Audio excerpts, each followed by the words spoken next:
Hi everyone, welcome to Thought for the Week. We're continuing in our series on the names of God, and I'm actually traveling right now in the Philippines. I'm in Cebu, so I thought I would do a Thought for the Week from Cebu.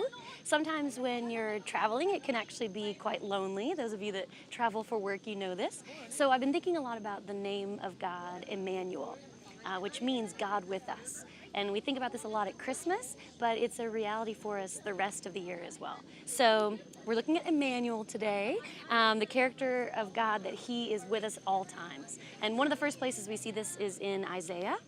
We see it in Isaiah 7.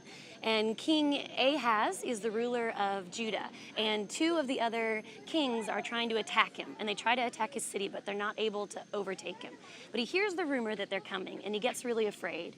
And he talks to God. And God tells him, be careful, keep calm, and don't be afraid.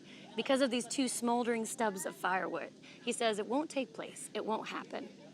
And he asks him, let me prove it to you. And Ahaz says, no, I'm not going to test God. And God's response to him is about Emmanuel. Isaiah 7, verse 14. Therefore the Lord himself will give you a sign. Behold, a virgin shall be with child and bear a son, and shall call his name Emmanuel. So the first thing we learn about Emmanuel and God being with us means that we won't be overcome. We won't be overtaken. The next time we see Emmanuel, well, another time after Isaiah, is in Matthew, right? When we talk about Jesus' coming, and the angel tells Joseph that the child will be called Emmanuel, meaning God with us. And before that, there's all the genealogies, and we always read these genealogies of Jesus having been born after this person and this person, and we always think, what do these mean? Why do they talk about that? And they say that it's to fulfill. It's to fulfill what was said in the Old Testament. And that's the second thing we learn about Emmanuel, is that he has purpose, not just for our lives, but for the world around us. When we think about God with us, being in Emmanuel, what that means for us is that all of this is to fulfill. So maybe there's something in your life you don't know why it's happening right now, but think about putting that phrase on your own life. All of this was to fulfill, because God is with you.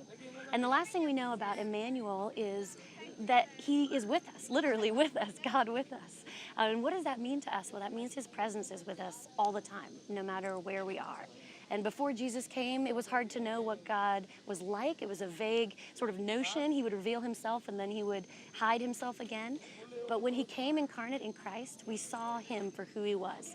As John tells us, if you've seen me, Jesus said, you've seen the Father. So we know that we don't have to wonder what God is like. He's love, he's holiness, he's mercy, he's grace. And that is the God that is with us.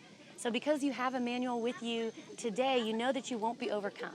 You know that there's purpose in your life to fulfill something that God is working on. And you know that literally God is with you and you're never alone. So I hope that's an encouraging word this week. We'll probably have another next thought for the week from my travels. And I'll see you later. Bye.